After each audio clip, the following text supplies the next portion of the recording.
Just over 11 years ago, on September 16th, 2013, George R.R. Martin posted on his Notablog, which is a pretty likely thing for him to do. Back in these days, the posts were a bit more frequent and they tended to span a bit of a wider array of topics, but this one in particular is discussing one recently aired episode of television that he'd watched the night before.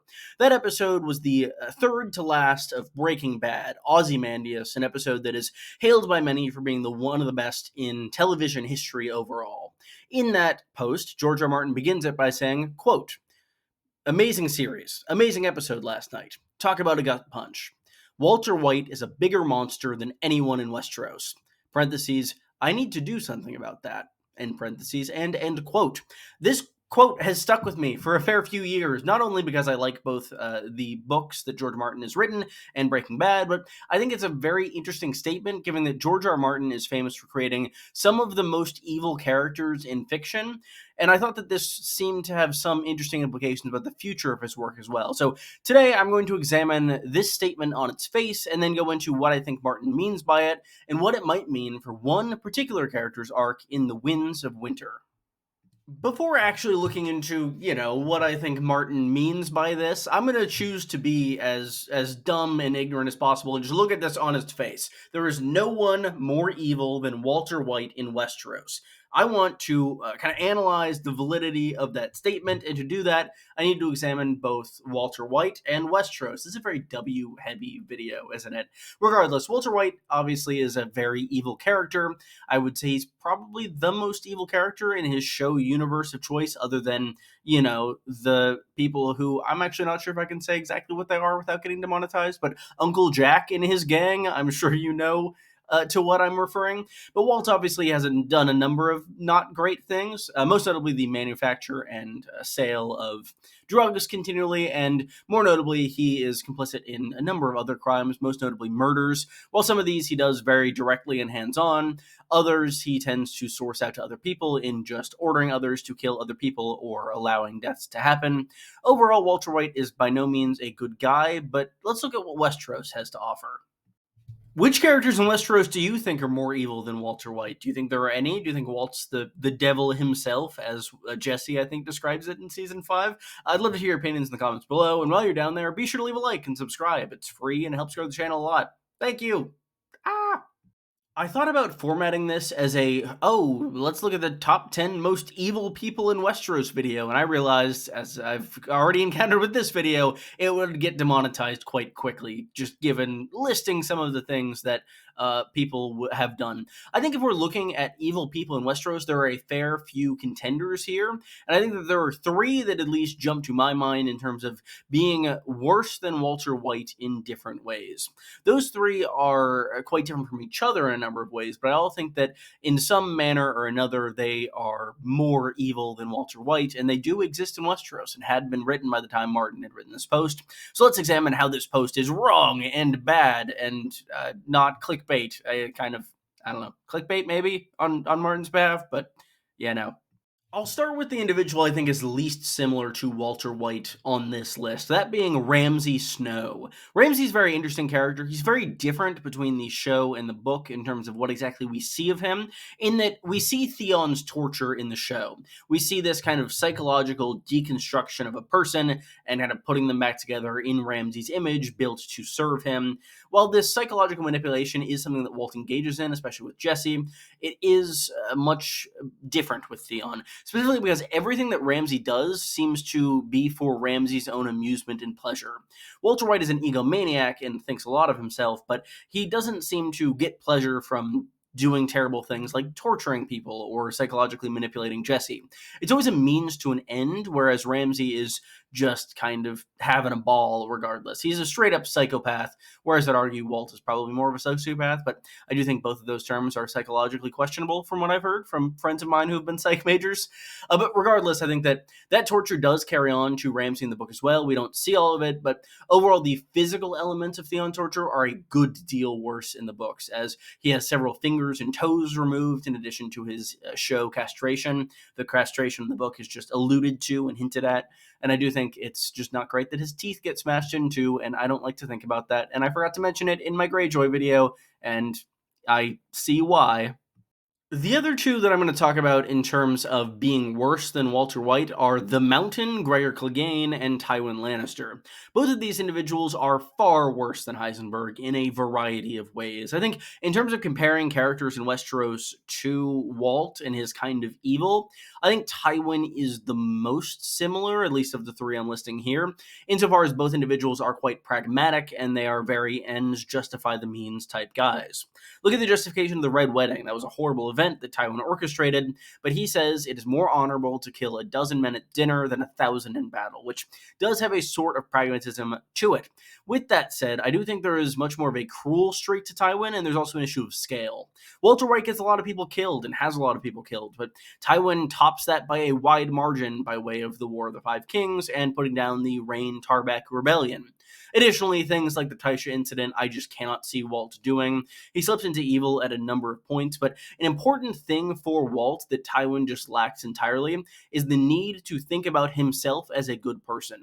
You get the sense that up until at least that final episode, Walt genuinely thinks that he is the good guy, he is doing this for his family. While Tywin has shades of that in wanting to do everything he does for the Lannisters, for his family, we see that he's much more willing to think of himself as this ruthless politician in the pursuit of power, whereas Walt is just pursuing power, but he still wants to retain his family's love. I think the Mountain is probably the most evil character that George Martin has written. Ramsay gives him a very strong run for his money, but if we're just looking at scale and just the prolific nature of the destruction that Gregor has wrought, I think no character, at least in a hands-on level, matches him, either in Breaking Bad or in A Song of Ice and Fire. Just the sheer devastation he brings to the Riverlands throughout the War of the Five Kings is utterly horrifying. That's an element that the show kind of briefly touches on, but we do much more directly see in the books. A lot of its acts there are far darker, and I'm not going to get into those for sake of I don't know, not making any of you uncomfortable or not awakening the YouTube gods. But regardless of that, there's also the sack of King's Landing, which was committed when Gregor was only 17 years old. For details on what happened there, just listen to anything Oberyn says ever. But overall, I think the Mountain is far and away the most evil character that Martin has written, and I know that this post is mostly saying that, oh, I want a character that's going to mimic not Martin, Walt's arc, and I do think that he very much has already written a character that's much more evil than Walt. So what is this that I've been alluding to? What character do I think is going to follow in the footsteps of Walter White in The Winds of Winter? I actually think this character's already started to follow those footsteps in A Dance with Dragons. Pay no attention to this massive wooden horse behind me that is this video, because yes, I'm talking about Jon Connington again, because I think he is exactly who George R. R. Martin is talking about in this post. He is the character who he is writing, who's mirroring Walter White's arc, and I can exactly explain that to you. We need to look at the initial event, the inciting incident for both Walter White and Jon Connington. The inciting incident for both of their arcs, as we know them in both the show of Breaking Bad and the book A Dance with Dragons, involve them contracting a fatal disease of some sort. Walt has lung cancer, Jon Connington has grayscale. Both of these things are known to be fatal. That then immediately impacts their actions. They begin acting much more rashly than they typically do, and taking drastic actions in order to pursue whatever ends they may seek. Specifically, they are both seeking ends to support their family. Walter wants to make money in order to support his family once he's gone. Jon Connington thinks that he's the only one who's going to be able to advance the claim of his surrogate son, Aegon VI Targaryen, and actually put this claimant on the Iron Throne. Both of them immediately put the pedal to the metal, starting to do things that they really wouldn't otherwise do in order to advance what they deem to be important. I think that Martin did not sow these seeds intentionally. I don't think he designed Jon Connington to parallel Walter White, but I think this post indicates that he is very much steering into it in The Winds of Winter. Jon Connington is not a good guy, and he does not want to be a good guy at this point in the story. In The Griffin Reborn, his most recent chapter in the series, he continually idolizes Tywin Lannister, wanting to essentially mimic his strategies of warfare with all the war crimes that come with them. There aren't illegal drugs in Westeros unless we're talking about Shade of the Evening, which A, I don't think is illegal, and B, we've never seen someone do on continental Westeros because Dany did it in Essos and Aeron did it on a boat, so international waters, baby. So I do think that there's not going to be an element of illegality in John Connington's further kind of slipping into evil, but it is just going to be more his conduct itself becoming more and more beyond the pale of what is deemed acceptable and honorable and righteous in Westeros. I also think their personalities aren't that dissimilar. Like, if we see Tyrion's perspective of John Connington in A Dance with Dragons, he kind of comes off in the, like, I don't know, weird and a bit of a prick way that Walter does, regardless. I think the two of them would get along, and I don't think John Connington would get along with many characters.